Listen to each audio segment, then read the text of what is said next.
Hello everyone. आज का हमारा टॉपिक है फ्यूचर कंटिन्यूअस टेंस। आज हम फ्यूचर कंटिन्यूअस टेंस के बारे में पढ़ेंगे। सबसे पहले हम ये देखेंगे इसमें पहचान क्या है, यानी हमें कैसे पता चलेगा कि ये फ्यूचर कंटिन्यूअस टेंस है।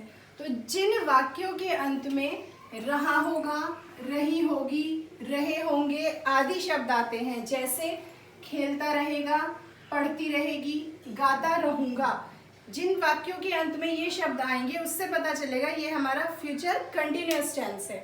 जब हम उसको इंग्लिश में अनुवाद करेंगे, यानी हिंदी से इंग्लिश में उसकी ट्रांसलेशन बनाएंगे, तो हम हेल्पिंग वर्ब यूज़ करेंगे शैल बी, यानी आई और वी के साथ। हमने इंडेफिनिट में भी, फ्यूचर इंडेफिनिट में भी पढ़ा था, आई और वी के साथ शैल, बाकी सबके साथ विल का यूज़ होगा। इसमें हम केवल बी और जोड़ देंगे, तो आई और वी के साथ शैल बी, बाकी जितने भी सब्जेक्ट होंगे सभी के साथ विल बी का यूज करेंगे और वर्ब की फर्स्ट फॉर्म में आईएनजी लगाएंगे। यानी पहचान है इसकी, वाक्य के अंत में रहा होगा, रही होगी, रहे होंगे आदि शब्द आएंगे। इंग्लिश में ट्रांसलेशन करने पर आई और वी के साथ शैल बी, बाकी जितने भी सब्जेक्ट हैं उनके साथ विल बी, और वर्ब की फर्स्ट फॉर्म में आईएनजी का प्रयोग करते हैं। एग्जाम्पल देखते हैं। लड़कियां गीत गाती रहेंगी, लड़कियां गर्ल्स। अब ये हमारा सब्जेक्ट, अदर सब्जेक्ट में विल बी लगाएंगे, तो गर्ल्स विल बी क्या करती रहेंगी? गाती रहेंगी, सिंगिंग।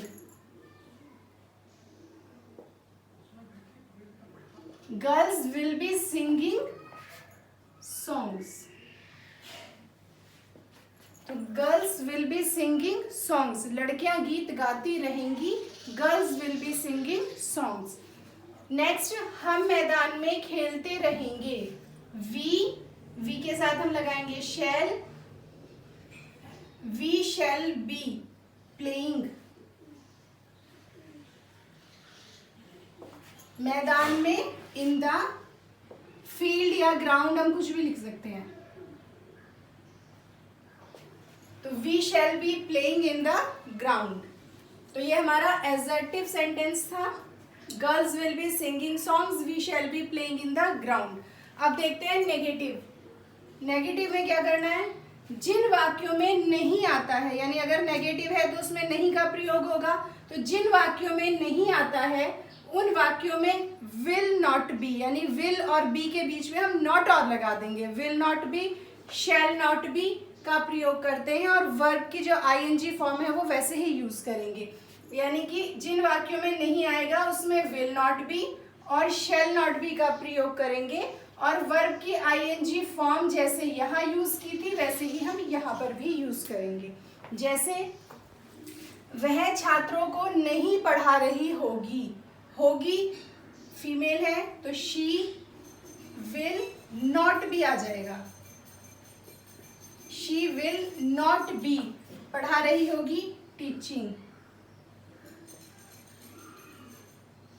छात्रों को, she will not be teaching the students, she will not be teaching the students. Next है मेहमान नाश्ता नहीं कर रहे होंगे, द गेस्ट्स will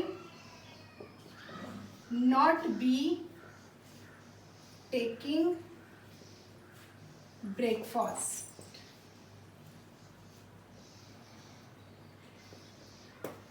मेहमान नाश्ता नहीं कर रहे होंगे, the guests will not be taking breakfast. तो ये हमारे नेगेटिव थे।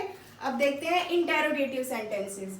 इंटेरोगेटिव सेंटेंसेस में आप शुरू से यही पढ़ते आ रहे हो कि अगर वाक्य क्या से प्रारंभ हो रहा है, तो जब आप अंग्रेजी में अनुवाद करोगे तो उस क्या की अंग्रेजी विल या शैल वाक्य के शुरू में ही लगाओगे। मतलब अगर वाक्य क्या से प्रारंभ हुआ है तो उस क्या की इंग्लिश आप व्हाट नहीं लगाओगे, विल या शैल लगाओगे, क्योंकि वो वाक्य के प्रारंभ में है। लेकिन अगर क्या वाक्य के बीच में है तब हम उसकी इंग्लिश व्हाट लगाते हैं, लेकिन अगर क्या वाक्य के प्रारंभ में है तो उसकी इंग्लिश विल या शैल ही आएगी। जैसे क्या चित्रकार चित्र बनाता रहेगा, अब क्या विल, द पेंटर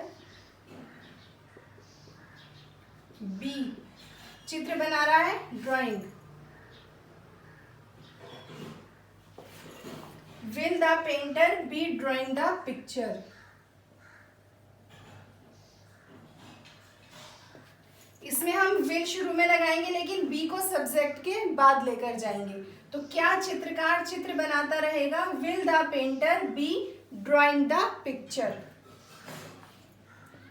नेक्स्ट देखते हैं, जिन वाक्यों के बीच में प्रश्नवाचक शब्द दिया गया है, यानी इंटेरोगेटिव सेंटेंसेस में जिन वाक्यों के बीच में प्रश्नवाचक शब्द दिया गया है, तो सबसे पहले उस प्रश्नवाचक शब्द की अंग्रेजी लगाते हैं। यानी जब आप उसको इंग्लिश में ट्रांसलेशन करेंगे तो उस इंटेरोगेटिव वर्ड की इंग्लिश आप पहले लगाएंगे, उसके बाद विल या शैल लगाएंगे, फिर सब्जेक्ट लगाएंगे, फिर बी लगाएंगे और फिर वर्ब लगाएंगे।